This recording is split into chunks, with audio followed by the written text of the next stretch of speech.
Cops beat pregnant Gina O'Kelly into a coma, unaware that her husband was Chuck Norris.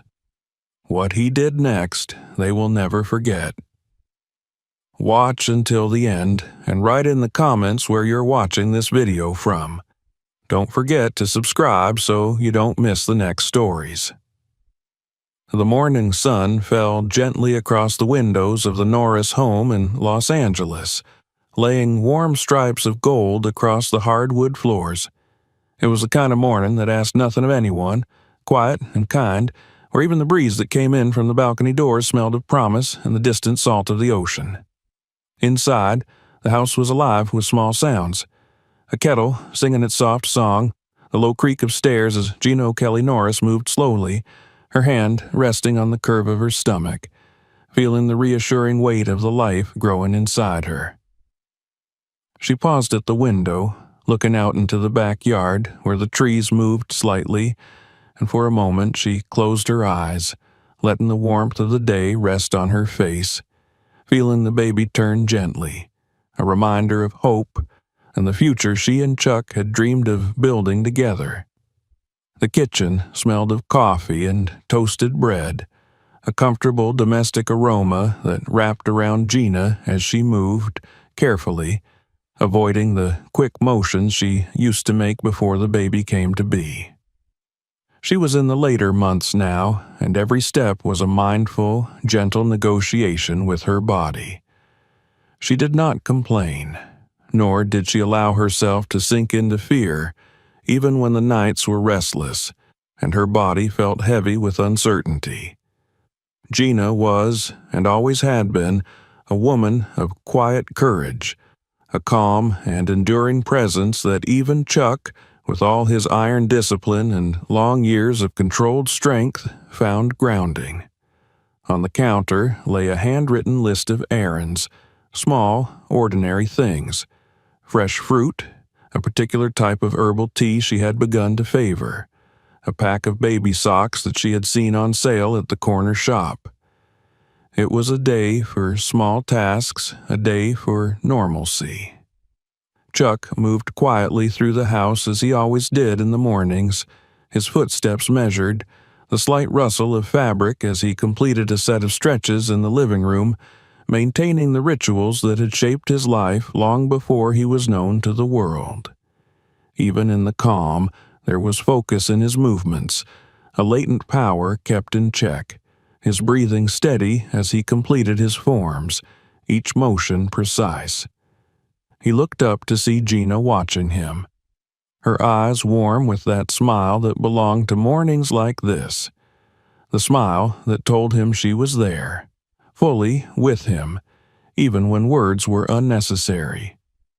They shared a brief moment in the doorway, Gina reaching up to place a hand on his cheek as he leaned down to press a kiss to her forehead.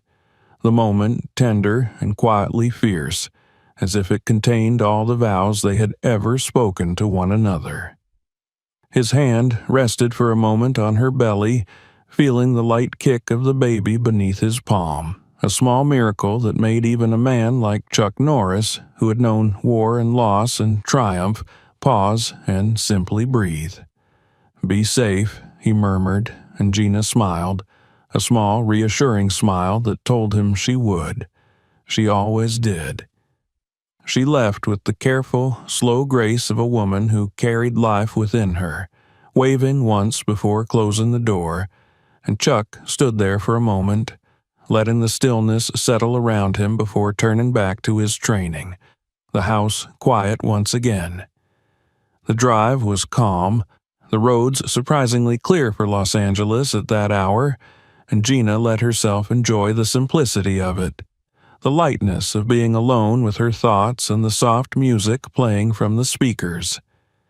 She glanced in the rearview mirror and saw herself, hair pulled back, face open and calm, and she thought about the crib they had ordered, the tiny clothes folded neatly in drawers, the hope she had for the baby to grow up in a world that was kinder, safer. She was determined to be a mother who would teach strength and compassion, the same traits that had made her fall in love with Chuck years ago when their paths first crossed. She pulled into the small parking lot of the neighborhood store, a place she liked for its familiarity, and the friendly smiles of the clerks who often recognized her. The air was warm as she stepped out, adjusting the strap of her handbag over her shoulder, feeling the slight pull in her lower back as she straightened, taking a breath before walking toward the entrance. She passed by a small group gathered near the sidewalk, their voices low but tense, the kind of energy that made her glance twice, seeing the worried faces of those standing close, seeing the way people shifted their weight from foot to foot, glancing nervously at two police officers standing near a young black teenager, their posture aggressive. Gina's steps slowed as she watched, her instinct to help rising quietly but firmly. She saw the boy, barely older than a child, his eyes wide, fear etched into every line of his face as one of the officers pushed him against the hood of the police car, the other officer shouting words she couldn't fully hear, but the tone was unmistakable. Sharp and hard, the sound of power being misused.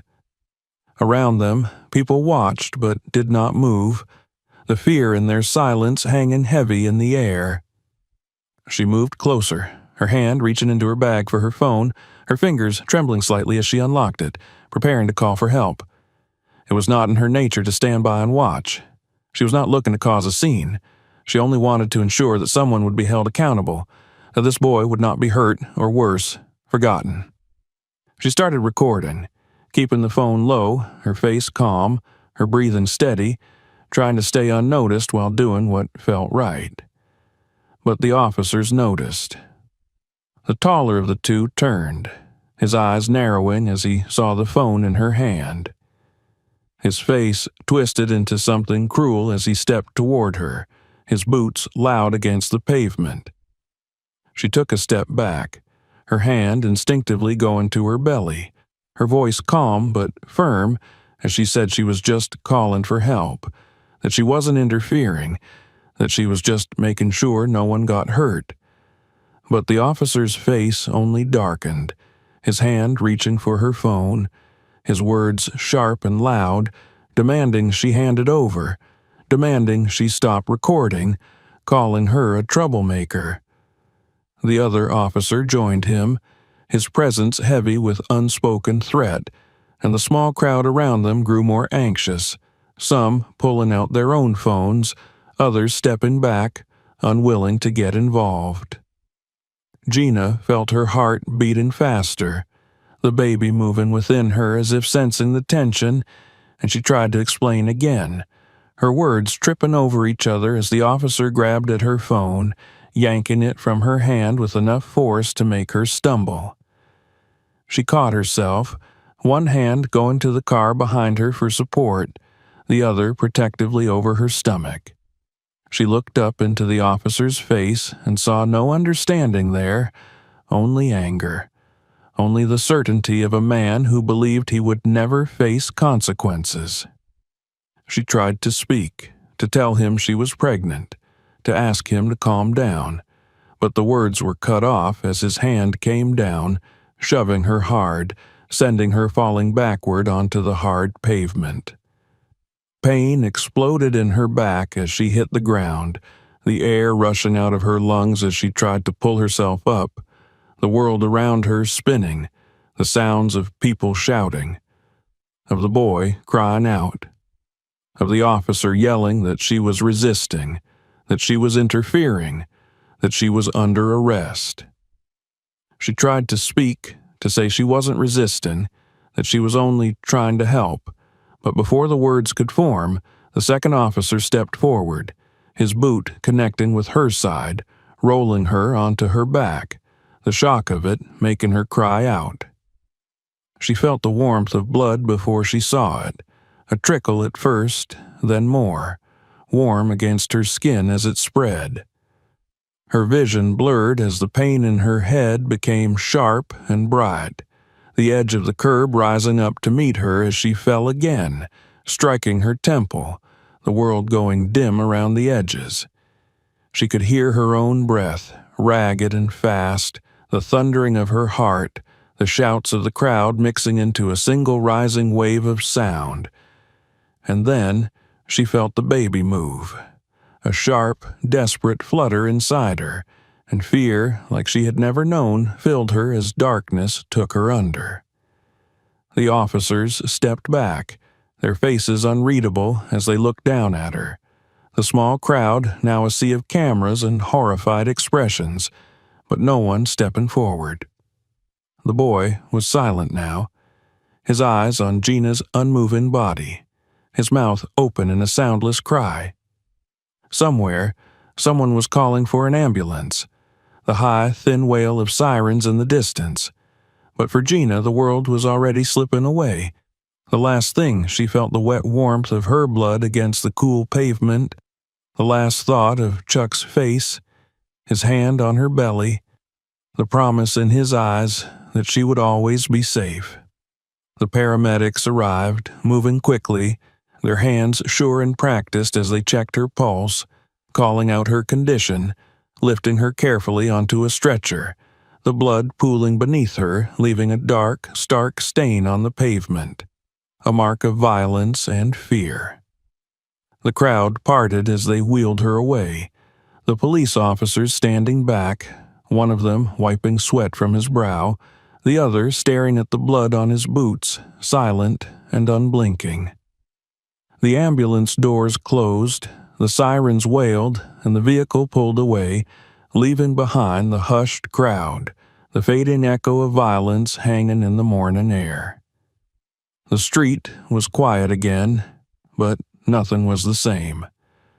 A promise of safety had been broken, and somewhere across the city, Chuck Norris would soon hear the words that would change everything, would ignite in him something he had long kept buried, something the world had forgotten could still awaken. And as the ambulance turned the corner, speeding toward Mercy General, the sun continued to rise, indifferent to the pain below, the day moving forward, unaware that for one family, everything had just shattered in the span of a breath. The sirens wailed across Los Angeles, cutting through the warm morning with their urgent, mournful cry, pulling attention from birds on telephone wires and joggers who paused, hands on hips, looking toward the flashing lights as the ambulance sped past. Inside the vehicle, Gina lay unconscious, her face pale, a line of blood crusting along her temple, her hair matted, her breathing uneven beneath the oxygen mask pressed against her lips. The paramedics worked with quick clinical hands, calling out numbers, checking the fetal monitor strapped around her belly, eyes flicking from the readout to the woman's slack face, seeing the bruises already blooming purple across her cheek and jaw. One of them quietly muttered a prayer, his eyes closing for half a second before he returned to the motions that were all that stood between life and death. The hospital loomed ahead, a familiar building of sterile promise, the place where new life often began and where, just as often, lives ended under the cold white glow of the hallway lights. They rushed her through the emergency entrance, the wheels of the gurney squeaking on the polished floors as nurses and doctors converged, questions filling the air in short, sharp bursts. How many weeks? Was she conscious at the scene? Where was the trauma? They checked her pulse, lifted her eyelids to find unresponsive pupils, noted the swelling already rising on her skull. The fetal monitor beeped, a thin, anxious sound in the chaos, reminding everyone that 2 lives hung in the balance. They moved her quickly, efficiently, through double doors that swung closed behind them, shutting out the rest of the world, sealing Gina away in a small room filled with machines and wires, the scent of antiseptic thick in the air. They cut away her clothing, checked for fractures, for internal bleeding, for signs of life, for the faint, irregular beat of a baby who had done nothing to deserve being pulled into this brutal, chaotic world. Nurses exchanged glances over their masks, a silent conversation of worry and exhaustion and determination, the sort that filled these rooms daily but never truly became easier. Somewhere across the city, Chuck Norris was finishing his training for the morning, the heavy bag swaying from the last of his strikes, the sweat dripping from his temples, breathing in the quiet that came after focused violence. He moved with the precision of a man who had spent decades mastering the conversation between discipline and force, every movement sharp, measured, powerful.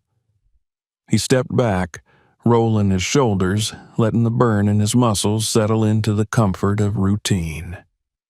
The house was quiet, sunlight creeping across the floor in gentle bands, and for a brief moment, he allowed himself to think about Gina, about her laughter that morning, the way her hand had rested on his cheek, the warmth in her eyes.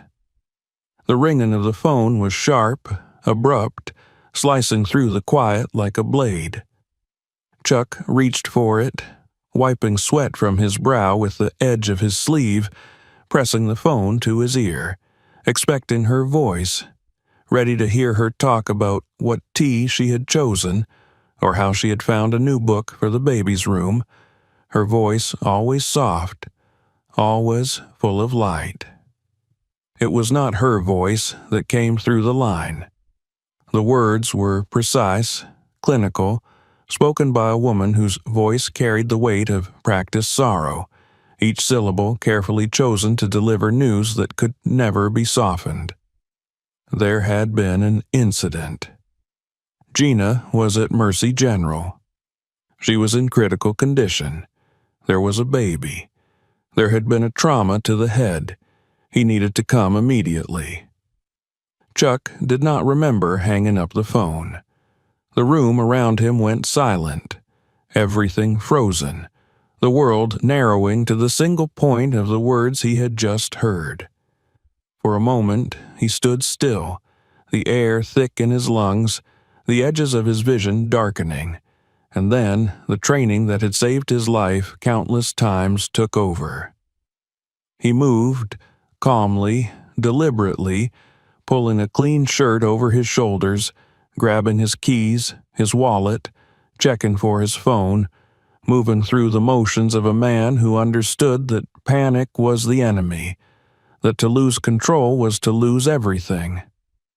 He stepped outside, the sun blinding for a moment, the warmth meaningless against the cold that had settled into his bones.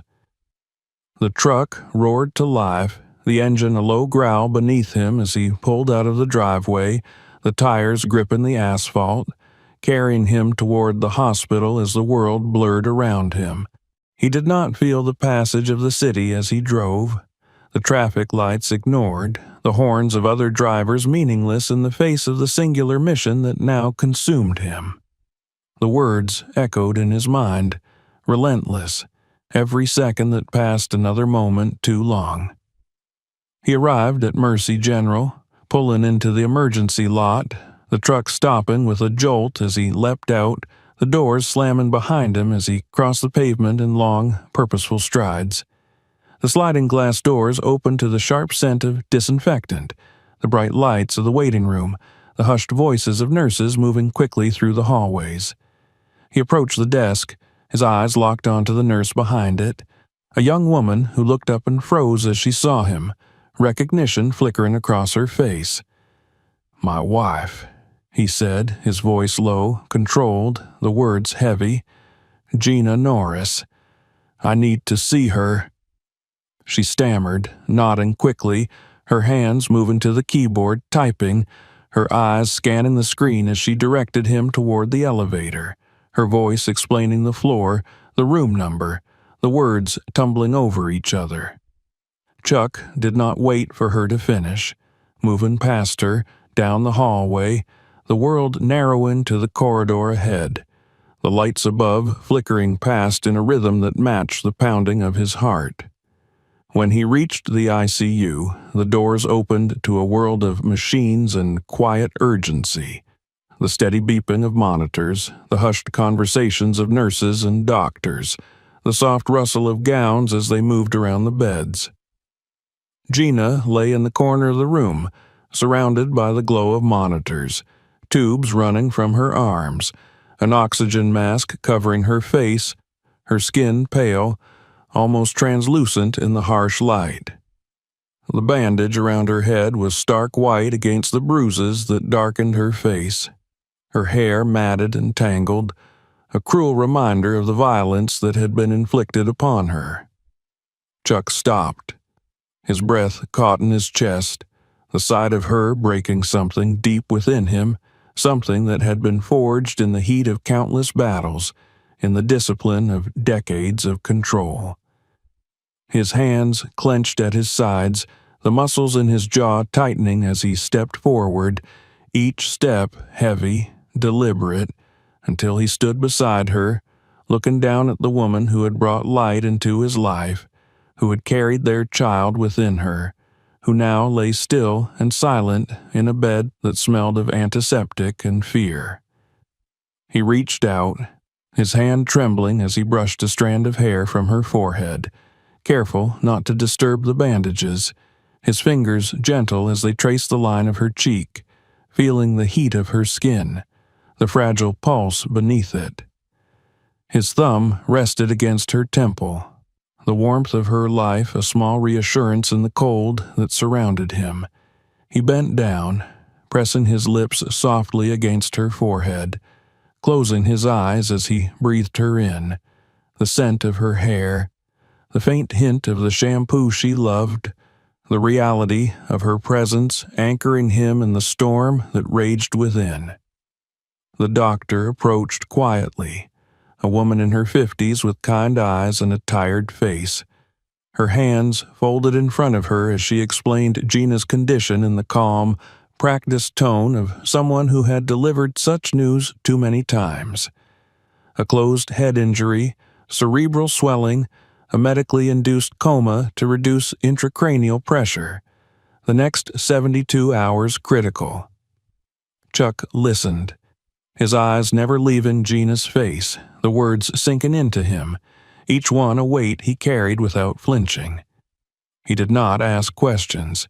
He did not rage or weep. He simply nodded, his hand tightening around Gina's, his thumb stroking the back of her hand in slow, steady circles. He stayed there beside her as the hours passed, the light outside shifting from the brightness of afternoon to the soft glow of evening, the machines around them continuing their steady, relentless rhythm.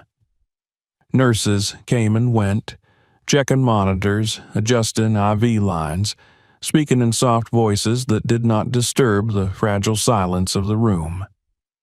Chuck barely noticed them, his focus entirely on Gina, on the small movements of her chest as she breathed, on the occasional flutter of her fingers, on the faint warmth of her skin beneath his touch.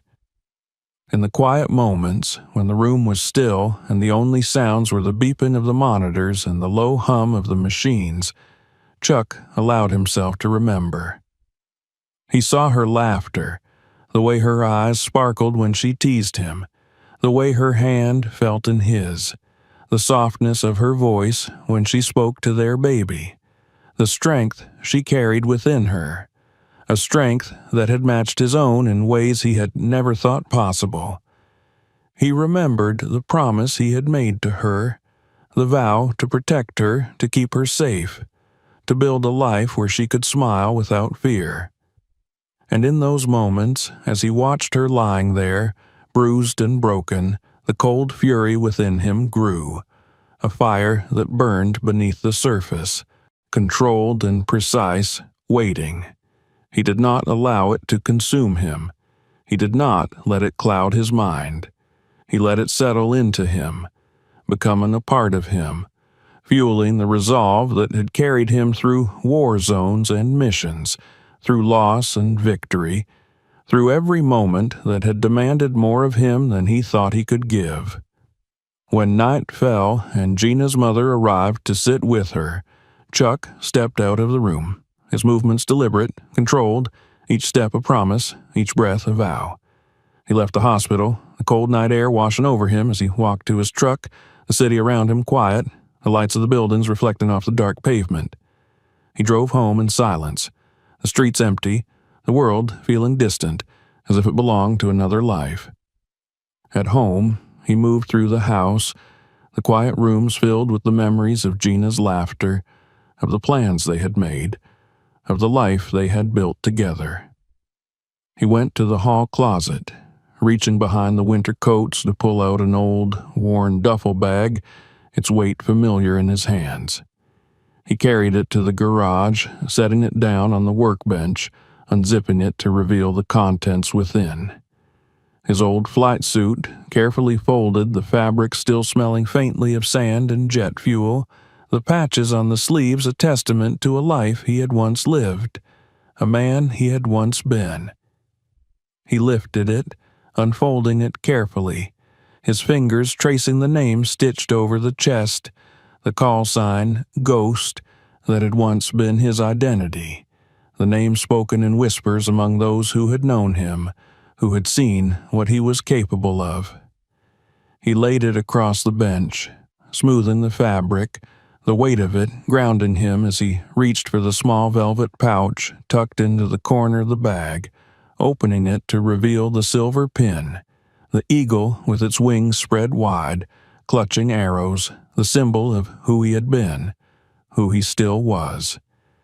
He held it in his hand, staring at it, the memories flooding back, the missions, the battles, the moments when he had been the weapon, the shield, the force that others relied upon. He felt the fire within him, the cold, precise fury that had kept him alive, that had made him the man who could walk into darkness and emerge, unbroken, unyielding.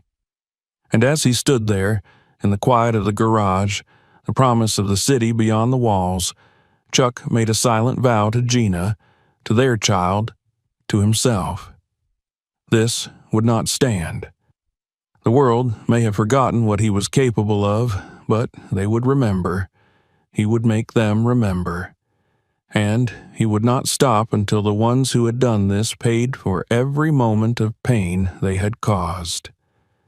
The night held its breath as Chuck stood in the garage, the faint hum of the city pressing against the walls, while the scent of oil and steel lingered in the cold air.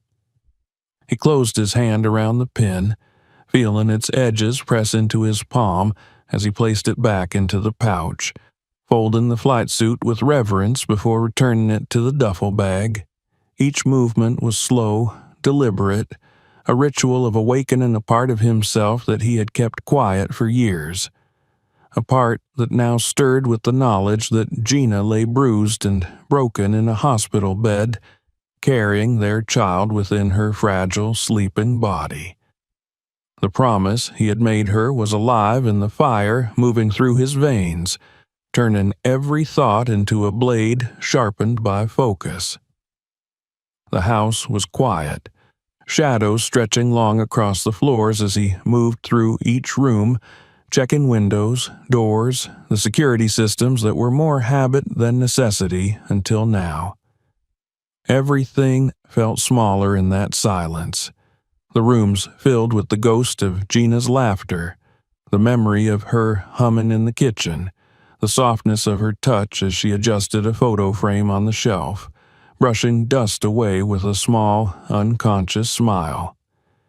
He let those images live in his mind for a moment, anchoring him, reminding him what he was fighting to protect. And then he closed his eyes, drawing in a breath that filled his lungs with the promise of war.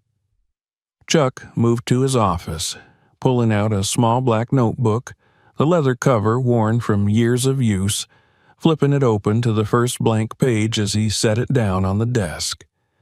The pen moved across the paper with swift, precise strokes, writing down every detail he could remember from the call, the hospital, the time Gina left the house, the approximate time the attack had happened, cross-referencing it with traffic patterns and the location of the incident.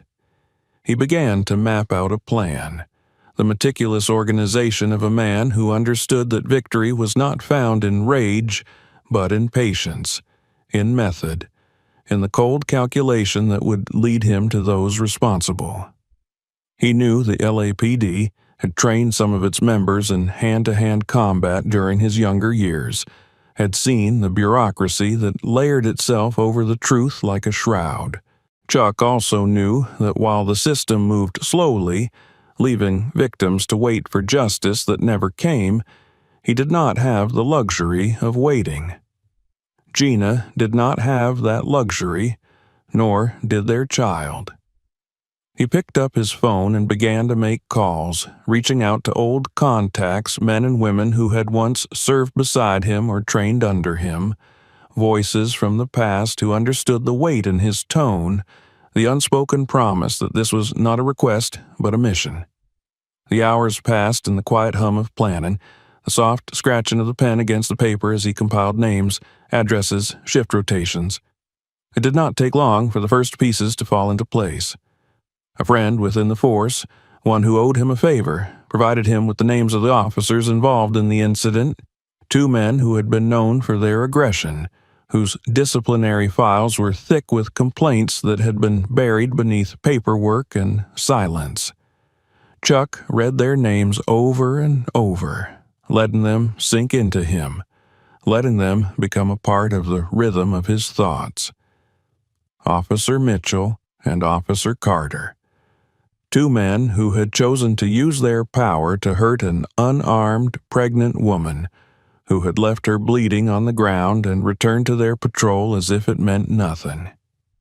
The day broke slowly, the dawn light creeping across the city as Chuck stood by the window, watching the streets below begin to fill with cars, with people moving through their lives unaware that the world had shifted. He dressed in simple, dark clothes, pulling on a jacket that allowed him freedom of movement, boots that were silent against the ground, and gloves that would protect his hands while leaving no marks.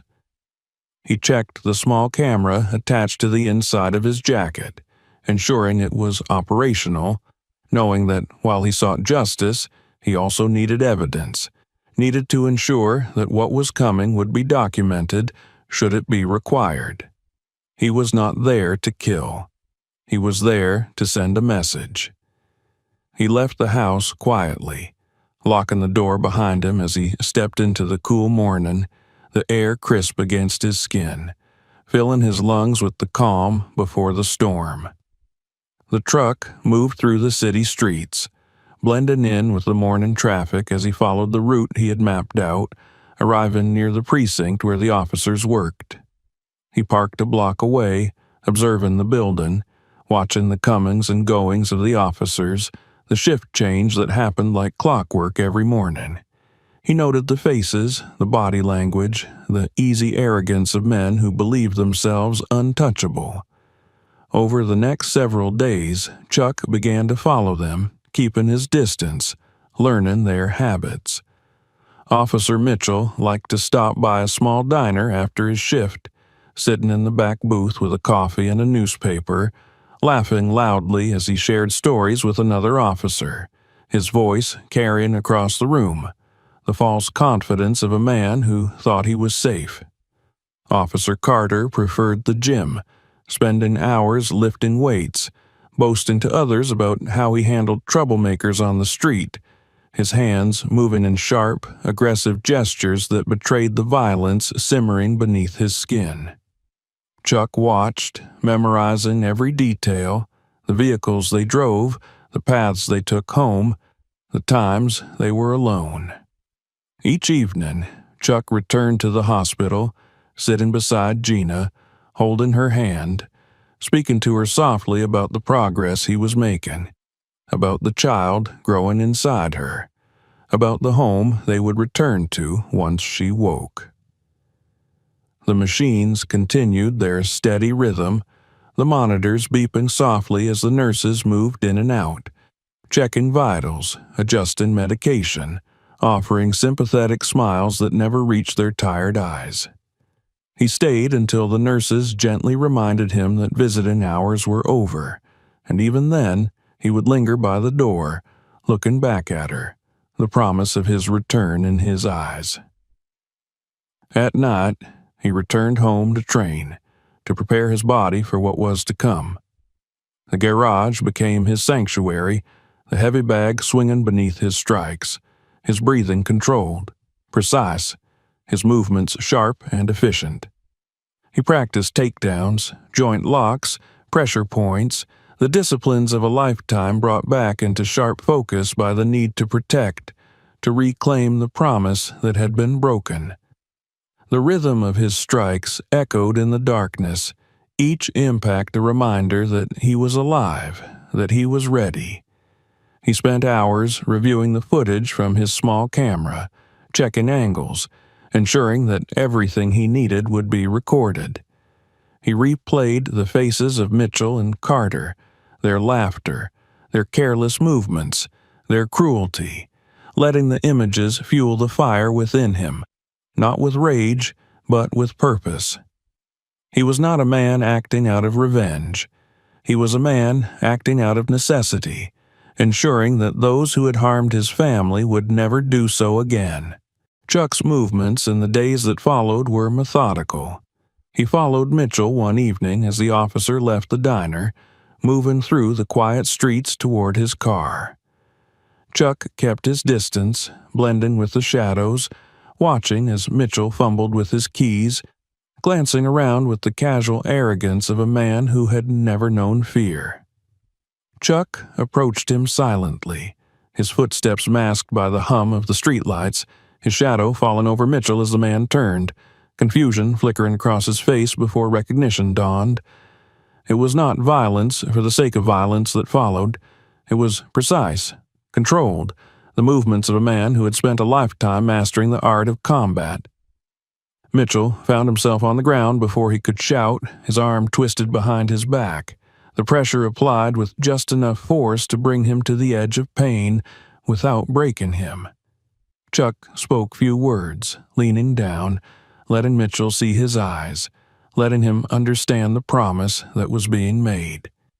If you touch another innocent person, if you think you can hide behind your badge, remember this moment. Mitchell was left on the ground, breathing heavily, fear in his eyes as Chuck disappeared into the shadows, leaving him to grapple with the realization that the world was not as safe as he believed, that there were consequences for actions taken in arrogance. Carter's moment came 2 days later, in the parking lot of the gym where he spent his evenings boasting about his power. Chuck waited until Carter stepped out, wiping sweat from his brow, a smug grin on his face as he looked down at his phone, distracted, unaware of the presence moving toward him. Chuck's hand closed around his wrist, twisting, pulling, disarming him of the small knife he carried in his pocket, the blade clattering to the ground as Carter's knees hit the pavement, a shout of pain echoing in the quiet lot. Chuck leaned down, his voice calm, his eyes cold, reminding Carter of the woman he had harmed, of the life he had endangered, of the child who would grow up with the memory of a mother's pain because of his actions. Chuck walked away, leaving Carter gasping on the ground, clutching his arm, the fear in his eyes a promise that he would remember, that he would think twice before raising his hand against another innocent. Each night, Chuck returned to Gina's side, sitting quietly, holding her hand, whispering to her of the days to come, of the safety he was building for her, for their child, of the home they would return to when she woke. He saw the faint movement of her fingers, the slight flutter of her eyelids, the small signs that life still fought within her, that hope was not lost. And as the city moved around him, unaware of the silent war being fought in its shadows, Chuck continued his hunt, methodical and precise, a promise of justice moving through the streets, ensuring that the world would remember that there were still those who would not allow the innocent to suffer without consequence. The quiet of the hospital room had settled into Chuck's bones, a silence that hummed alongside the rhythmic beeping of the monitors keeping Gina alive. Each evening, he returned to her side, washing his hands in the sink outside her door, stepping in with measured breaths, sitting down beside her to take her hand, speaking softly about the day, though she could not answer. Sometimes her fingers twitched beneath his, a flicker of presence that kept hope alive within him. The swelling in her face had gone down slightly, but the bruises remained, dark shadows across skin that had once been vibrant, her hair brushed carefully by the nurses so that the tangles would not pull against her scalp. She lay still, her breathing mechanical, the rise and fall of her chest a reminder that she was still here, fighting in the quiet, unseen battle that raged within her.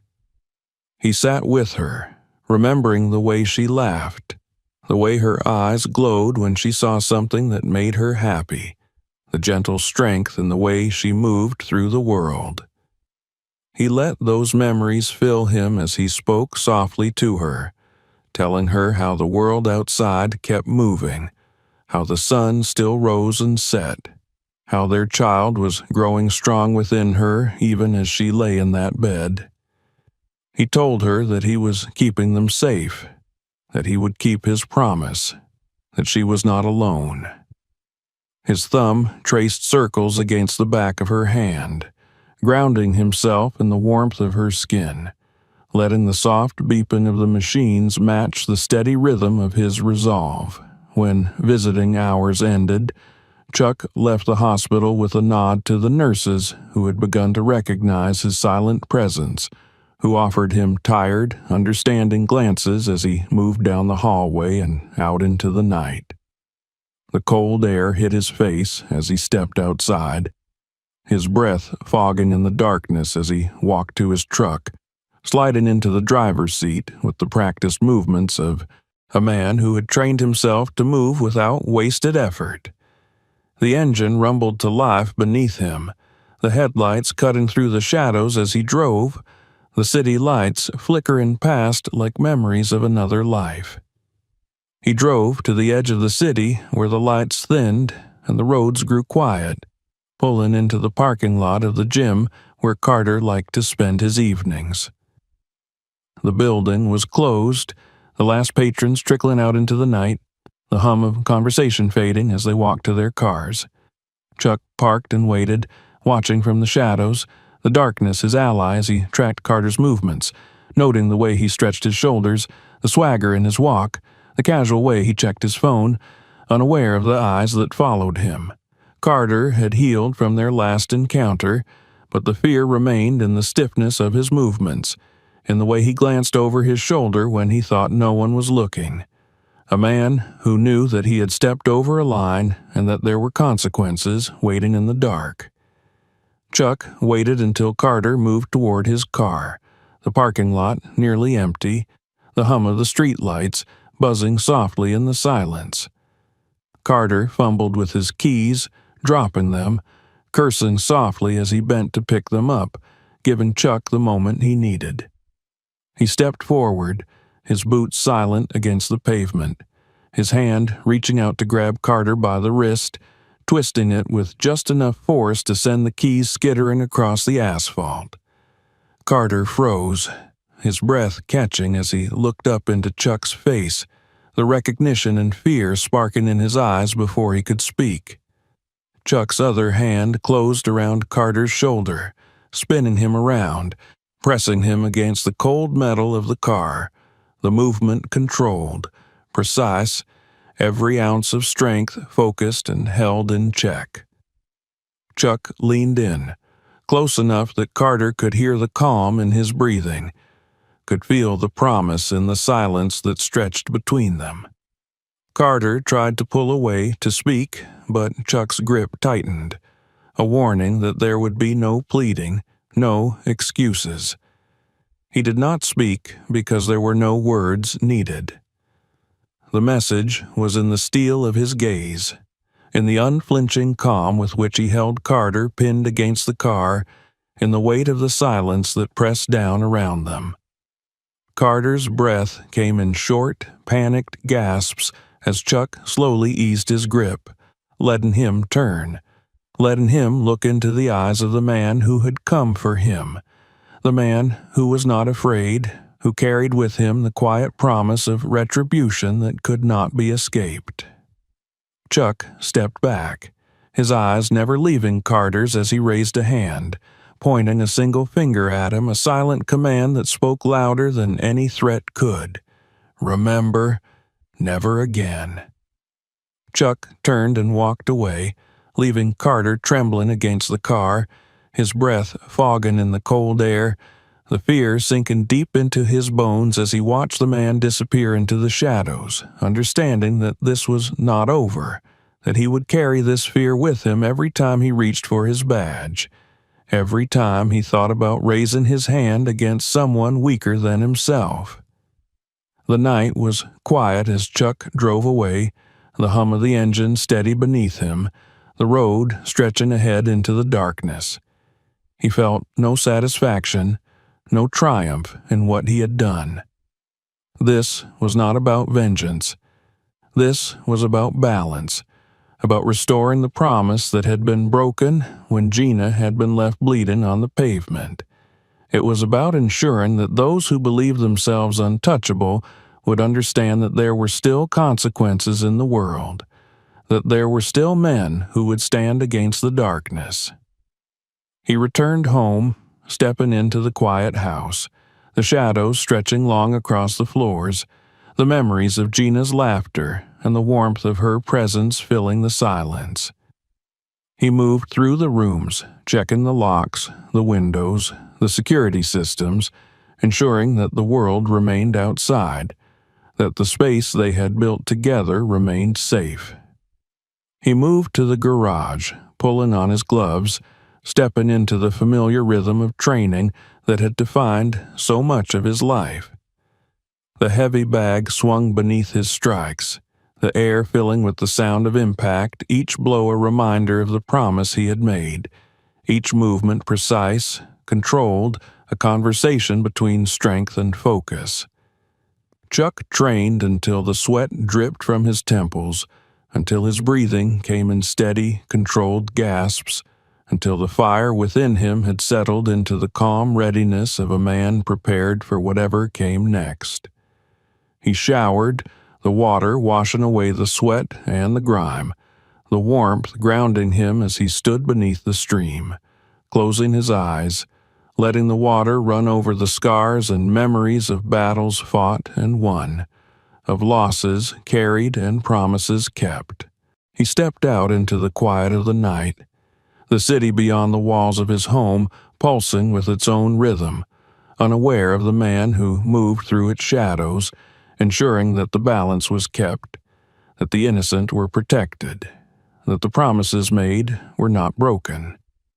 He dried his hands and sat down at the kitchen table, pulling out the small black notebook, flipping it open to the page where the names of Mitchell and Carter were written, drawing a line through each name with slow, deliberate care.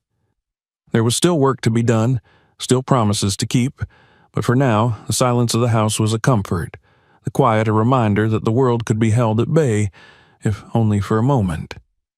Chuck closed the notebook, standing to move through the house, checking on the small room that would one day be their child's, the walls painted in soft colors, the crib assembled and waiting, the promise of a future that still held hope. He returned to the hospital the next day, sitting beside Gina, holding her hand, speaking softly about the progress he had made, about the safety he was building for her and for their child. Her fingers twitched beneath his, her eyelids fluttering, the faintest signs of life returning, of strength building within her as she fought her silent battle. The nurses moved around them, checking monitors, adjusting lines, their movements careful, respectful of the man who sat so quietly beside the woman he loved.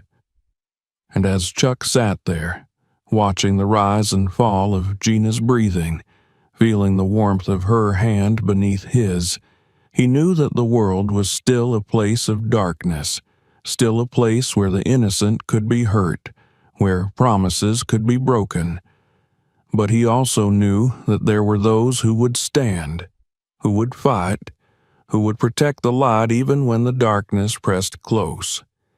He had done what needed to be done, without rage, without words, with the quiet, cold focus of a man who understood that justice was not always found in the courts, that sometimes it had to be taken, with steady hands and clear eyes, with the promise of retribution delivered without fanfare, without spectacle, but with the certainty of a man who kept his promises.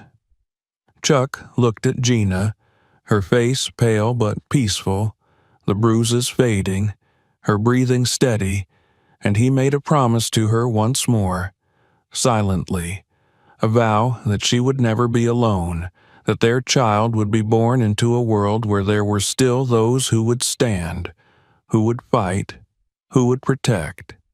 He would be that man, for her, for their child, for the promise of the life they had built together.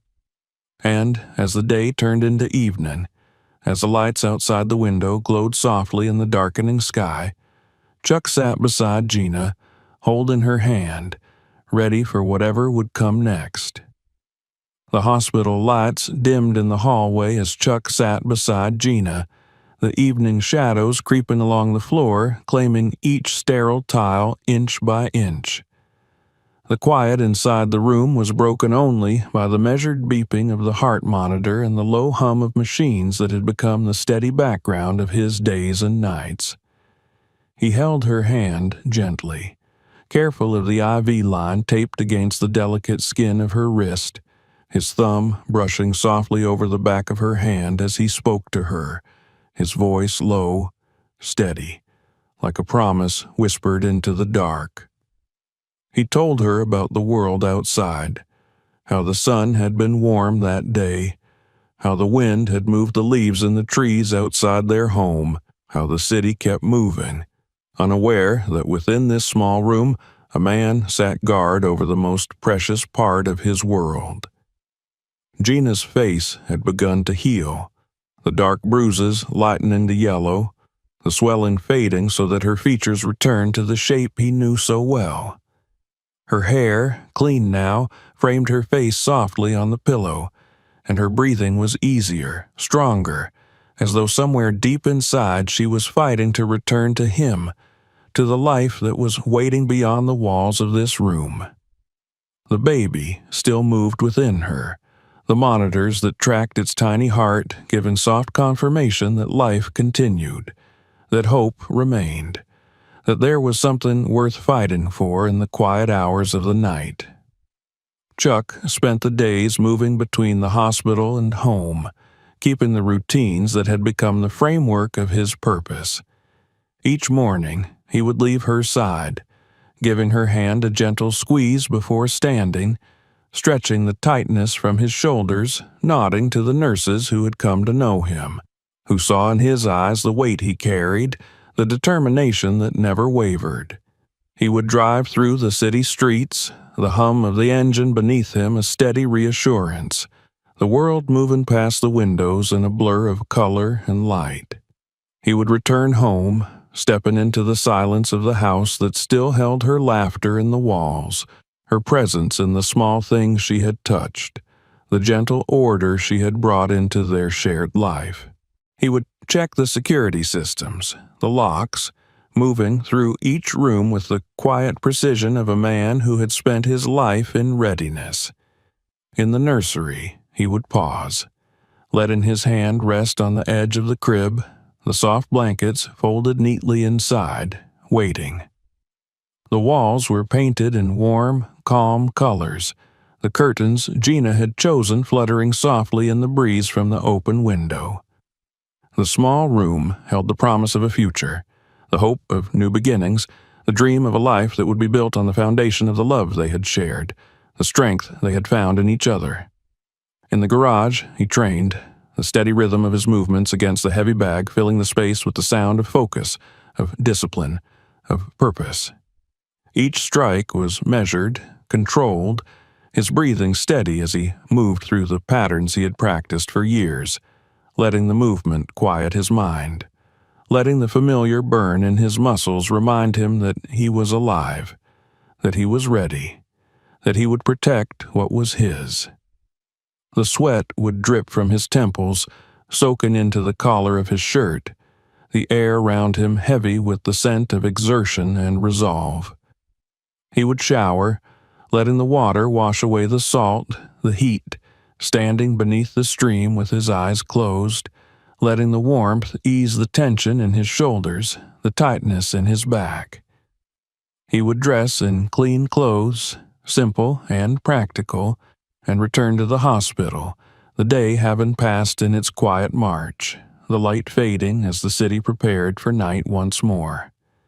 He would sit beside Gina, taking her hand again, speaking to her of the day, of the small moments, of the hope that lived in each breath she took. One evening, as the sky outside turned the deep blue of twilight, Gina's fingers moved beneath his hand, a soft, uncertain flutter that made him pause, holding his breath as he looked down at her face. Her eyelids trembled, the lashes moving against her cheeks, and then, with a slow, fragile effort, her eyes opened, unfocused at first, blinking against the light, searching. He leaned forward, his heart pounding in his chest, the world narrowing to the space between them as her eyes found his, recognition flickering in their depths, a soft, broken sound escaping her lips. Her voice was a whisper, barely there, but it was enough. It was everything. She tried to speak again, and he leaned closer, his hand tightening around hers, tears filling his eyes as he heard her say his name, the word trembling but alive. He smiled, unable to stop the tears that fell, his thumb brushing them away as they slid down his cheeks, his voice breaking as he spoke to her, telling her she was safe, that he was there, that she was not alone. The nurses came quickly, checking her vitals, speaking softly to her as they adjusted the machines, the room filling with the quiet urgency of care. Gina's eyes stayed on him, her fingers holding his as tightly as she could, her eyes telling him everything she could not yet say. The doctor came, explaining gently that she needed rest, that she was still fragile, that they would need to watch her closely, but Chuck only nodded, his eyes never leaving Gina's, the promise in his gaze steady and clear. In the days that followed, Gina grew stronger, her voice returning, her eyes clearing, her body healing as the bruises faded, as the swelling disappeared, as the life within her continued to grow, a quiet, constant promise of the future. Chuck stayed by her side, leaving only when she was asleep, returning with small things from home to make the room feel less like a hospital and more like a place where hope could live. A blanket she loved, a small photo of them together, the soft music she liked to play in the mornings. Each piece was a reminder of the life waiting for her, of the world they would return to when she was ready. They spoke of the baby, of names and dreams, of the nursery waiting at home, of the life they would build, stronger now, forged in the fire of what they had survived. Gina would reach for his hand, holding it as she rested, her eyes closing with the comfort of his presence, the warmth of his touch, reminding her that she was not alone, that she was safe, that they would face whatever came together. Chuck continued to move through the city with the quiet confidence of a man who had kept his promise, who had protected what was his, who had ensured that those who believed themselves above consequence had been reminded of the reality of the world. He did not boast of what he had done, did not speak of the nights spent in shadows, of the lessons delivered in silence, but it was there in the way he walked, in the calm that surrounded him, in the strength that lived in the quiet of his gaze. The city continued its restless movement, unaware of the man who had ensured that justice had been served, that the balance had been kept, that the promise of safety had been restored. Chuck moved through it, returning to the hospital each day, bringing Gina small comforts, speaking to her softly, holding her hand as she healed, as she grew stronger, as the light returned to her eyes. And one morning, as the sun rose over the city, casting its warm glow across the world, Gina was ready to go home. Chuck helped her into the wheelchair, the nurses smiling as they watched her sit up, her face calm, her eyes clear, the strength in her posture a testament to the fight she had won. He walked beside her as they moved down the hallway, the light from the windows falling across them, the promise of the day ahead alive in the quiet between them. They left the hospital, stepping into the sunlight, the air fresh and warm, the world bright and alive around them. Chuck helped her into the truck carefully, his hand steady on her back, ensuring her comfort, his eyes meeting hers with a smile that spoke of the relief, the gratitude, the love that filled the space between them. They drove home together, the city passing by, the world moving forward, the future waiting. At home, Chuck helped her inside, guiding her to the couch where she could rest, bringing her a cup of tea, the warmth of the house wrapping around them both as they sat together, the quiet of the space filled with the promise of the life they would continue to build. He moved to the nursery, letting her see the room prepared, the small crib waiting, the soft colors welcoming, the hope of new beginnings alive in every detail. Gina reached for his hand, holding it tightly, her eyes meeting his with the promise of tomorrow, with the strength of survival, with the quiet, unbreakable bond they shared. Chuck smiled, sitting beside her, his hand resting on her belly, feeling the soft movement of their child within, the promise of the future alive beneath his touch. They sat together in the quiet of the home they had built, the light of the day falling across them, the world outside moving on as they remained in that moment, alive, together, ready for whatever came next.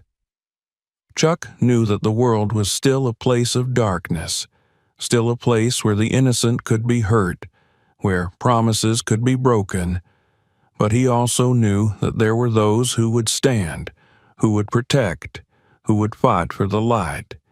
And in that moment, with Gina's hand in his, with the promise of their child between them, Chuck knew that he would continue to be that man, that he would protect this family, this promise, this light, for as long as he drew breath, for as long as the world turned, for as long as there was a tomorrow to protect.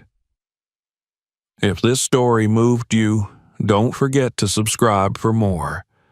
Watch our next videos for powerful stories and share this one with someone who needs to see it.